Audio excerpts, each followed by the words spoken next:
반갑습니다. 순간포착 톡 튀는 상식을 전할 천광 김선입니다. 125세 시대 내가족 요양보호사가 되자 배설 돕기 중에서 화장실 이용 돕기에 관해서 말씀을 드리겠습니다. 기본 원칙은 대상자가 화장실에 가다가 주저앉거나 넘어지면 낙상이 발생한다. 그러므로 요양보호사는 항상 대상자를 관찰하고 손을 뻗으면 닿을 수 있는 위치에 있다가 필요하면 즉각 개입하여 낙상사고에 대비한다. 낙상사고를 예방하기 위해 처음부터 끝까지 대상자를 돕는 것은 대상자를 의존하게 만들고 자존감을 저하시킬 수 있다. 대상자가 스스로 할 수 있는 부분은 최대한 스스로 할 수 있게 하고 요양보호사는 보조가 필요한 부분만 도와준다. 대변이나 소변을 볼 때 대상자가 다치거나 넘어질 수 있으므로 안전한 환경을 조성해야 한다. 화장실까지 가는 길에 불필요한 물건이나 발에 걸려 넘어질 우려가 있는 물건을 치워 넘어지지 않게 한다. 화장실은 밝고 바닥에 물기가 없게 하여 미끄러지지 않게 해야 한다. 밤에는 어두워 화장실을 찾기 어려우므로 화장실 표시등을 켜두어 잘 찾을 수 있게 한다. 변기 옆에 손잡이를 설치하여 필요시 노인이 잡을 수 있게 한다. 응급 상황을 알릴 수 있는 응급벨을 설치한다. 휠체어를 사용하는 대상자가 휠체어를 타거나 휠체어에서 내릴 때 휠체어에 앉아 있을 때 반드시 휠체어 잠금 장치를 걸어둔다. 잠금 장치를 하지 않으면 휠체어가 미끄러져 다칠 수 있다. 발이 걸리지 않도록 발 침대는 접어 올린다. 휠체어 이동 중 바퀴나 팔걸이에 옷등이 끼거나 걸리지 않도록 주의한다. 돕는 방법, 화장실을 안전하게 다녀오도록 돕는다. 여기서부터는 그림을 보여드려가면서 같이 살펴보아야겠네요.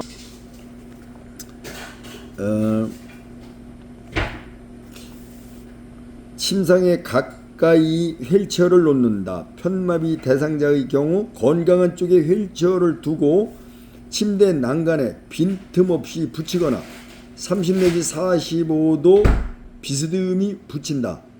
옮기는 동안 대상자가 다치지 않도록 잠금 장치를 걸어 휠체어를 고정하고 발 받침대는 올려둔다. 침대 한쪽의 난간을 내려놓는다.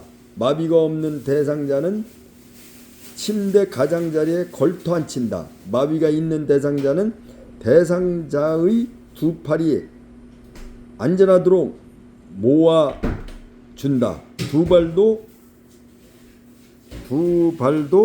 모아준다. 요양보호사는 한쪽 팔은 대상자의 어깨를 지지하고 다른 한쪽은 대상자의 모아진 두 팔이 무릎 쪽을 감싸 침대 끝으로 두 다리를 이동한다. 대상자의 허리와 엉덩이 사이에 두 손을 지지하여 침대 가장자리로 옮겨 앉게 한다. 대상자의 두 발이 바닥에 닿게 한다. 대상자를 침대에 걸터 앉힌 후 어지러워하는지 살핀다.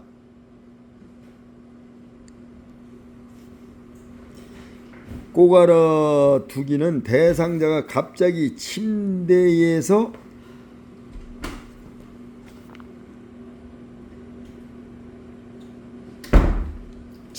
일으키면 혈압이 떨어지고 어지러울 수 있다. 대상자의 안전을 위해 잠시 침대에 앉아 있게 한다. 요거 중요한 거죠.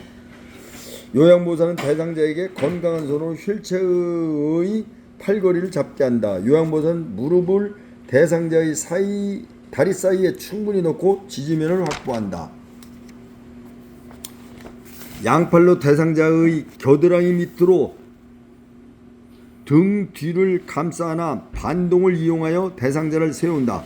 대상자의 몸을 회전시켜 휠체어에 앉힌다. 요양보호사는 휠체어 뒤쪽에 서서 대상자의 겨드랑이 사이로 두 팔을 넣고 대상자의 포개진 두 팔을 양손으로 감싸 휠체어 깊숙이 앉힌다. 휠체어 발 받침대 위에 대상자의 발을 올려놓는다. 편마비 대상자라면 건강한 쪽 손으로 불편한 쪽 손과 발을 움직여 스스로 자세를 잡도록 격려한다. 화장실로 이동한 후 휠체어의 잠금 장치를 걸고 발 받침대를 접는다. 양팔로 대상자의 겨드랑이 밑으로 등 뒤를 감싸 안아 일으켜 세운 후 대상자의 몸을 90도 회전시켜 변기 앞에 세우고 바지를 내린 후 변기에 앉힌다. 참 쉽지 않은 얘기죠. 대상자까지 거리가 얼마 되지 않는다요. 그러니까 화장실까지 거리가 얼마 되지 않는다요. 휠체어에 제대로 앉지 않고 걸터 앉으면 미끄러져 넘어질 수 있으므로 매우 위험하다. 이거 참 사소한 부위같이 목숨 생명하고도 관련 있겠네요. 꼭 알아두기. 화장실 밖에서 기다릴 때 요양보호사는 중간중간 대상자에게 말을 걸어 상태를 살핀다. 참 이거 할 수 있겠어요? 이런 거 요양보호사 자격증이 있어도 할 수 있는 사람이 따로 있을 것 같습니다. 대상자는 요양보호사 바로 앞에서 배설이 끝나기를 기다리는 것에 부담을 느끼고 수치심을 느낄 수 있다. 따라서 요양보호사는 대상자에게 의향을 물어 옆에 있을지 나가 있을지 확인한다. 요양보호사가 밖에 기다려주기를 원한다면 대상자 옆에 호치기를 두고 도움이 필요할 때 요청하도록 알린다. 배설을 마친 후 대상자 스스로 할 수 없는 경우에는 뒤처리를 해준 뒤 휠체어에 앉힌다. 세면대에 대상자의 손을 씻도록 돕는다. 이거 일반 사람이 할 수 있겠어요? 자기 강아지 똥은 이렇게 강아지를 데리고 다녀봐도 뭐 이렇게 치울 수가 있는데 남 강아지 똥 보면 더러워서 이게 할 수가 없어요. 와, 이거 참 이 바다 같은 사랑의 마음이 없어서는 이게 쉽지 않겠네요. 가족도 쉽지 않을 텐데 요양보호사 대단하고 훌륭하신 분들입니다. 여러분들도 요양사 보는 시각을 달리해야 되겠어요. 성인이라고 볼 수 있어요. 휠체어에서 침상으로 안전하게 이동하도록 보조한다. 침상에서 휠체어로 이동하는 것의 역순으로 시행. 배설물이 이상할 경우 시설장이나 간호장에 보고한다. 와, 참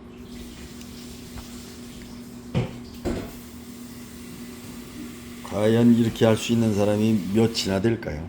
이걸 보니까 이제 중국 고사 와신상담이라는 생각이 나요.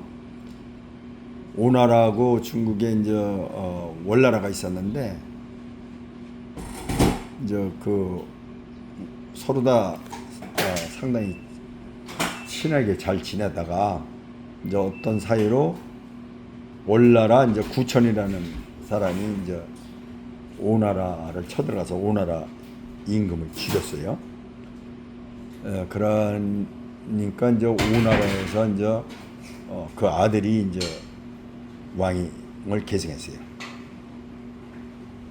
근데 이제 구천의 입장에서 봤을 때 싹을 자르지 않고는 나중에 이제 위기가 올 수 있다고 해가지고 세력을 몰아서 이제 다시 쳐들어갔어요. 그러다가 전세가 역전이 돼가지고 그 오나라 그 아들 이제 죽은 아버지의 아들이 왕이 된 그 왕한테 이제 사로잡혔어요. 그래가지고 오나라 왕이 월나라 왕 구천을 이제 자기 아버지 무덤을 지키는 무덤들, 그 다음에 자기 왕 행차할 때 자기 그 말을 끄는 마부 그 역할을 시켰어요. 그렇게 했는데 이제 월나라 구천은 이렇게 살 수 없겠구나. 어떻게 탈출 방법을 강구하다가 그 오나라 왕이 이제 몸이 안 좋다는 것을 알았어요. 그래서 설사를 쫙쫙 하는 걸 알고서 아련을 요청을 해가지고 보니까 오나라 임금이 마침 설사를 쫙 싸고 있는 거예요. 그래가지고서 그 설사를 바로 찍어가지고서 그냥 먹으면서 하하하하하 구천이 웃었어요. 근데 왜 웃나 사람들이 두리번거렸을 때 왕이시여 곧 쾌차하십니다. 응? 그래서 기뻐서 이렇게 웃고 있습니다. 이렇게 임금 똥을 찍어 먹어가지고 하도 이제 그 오나라 왕이 자기 아무리 충신도 자기 똥을 먹은 사람은 없거든. 그래가지고서 감동을 해서 이 구천을 풀어줬어요. 그래서 구천이 월나라로 갔는데 거기서 세력을 강화시켜가지고 권토중 내가지고 다시 쳐들어와가지고 오나라 왕을 사로잡았어요. 사로잡고서 살려달라고 애원했지만은 뭐 나같이 와신상담에서 권토중래 할지도 모른다 해서 또 신하들이 죽이라고 해서 죽였어요. 그런 데서 똥을 찍어 먹었다는 얘기는 들어보기는 했지만은 그 사람은 목표나 있어서 그렇지. 이렇게 요양보호사는 돈 좀 받고서 이게 이렇게 사람을 케어한다는 건 신의 어떤 사랑이 있지 않고서는 어려운 거예요. 자기도 어떤 가족 케어를 하는데도 이 정도 수준이 쉽지 않을 거예요. 그러니까 사랑의 마음과 전문화된 지식 이걸 갖춰야 되겠어요. 그러고 요양보호사를 아주 훌륭한 사람으로 잘 대주셔야 되겠어요. 우리가 제 유튜브를 이런 거를 지금 듣고 바로 얼른 끄고 싶은 사람도 있을 거예요. 그러나 그렇게 하지 말고 끝까지 듣는 게 본인 건강도 지키고 전문화된 요양보호사가 돼서 가족도 지키고 또 겸손한 마음을 여기서 아마 터득을 하게 될 거예요. 하여간 늘 얘기하지만 이렇게 아프지 말고 똥 싸고 누워있지 말고 하여간 건강하고 힘차게 하루하루 살아가시기 바랍니다. 감사합니다.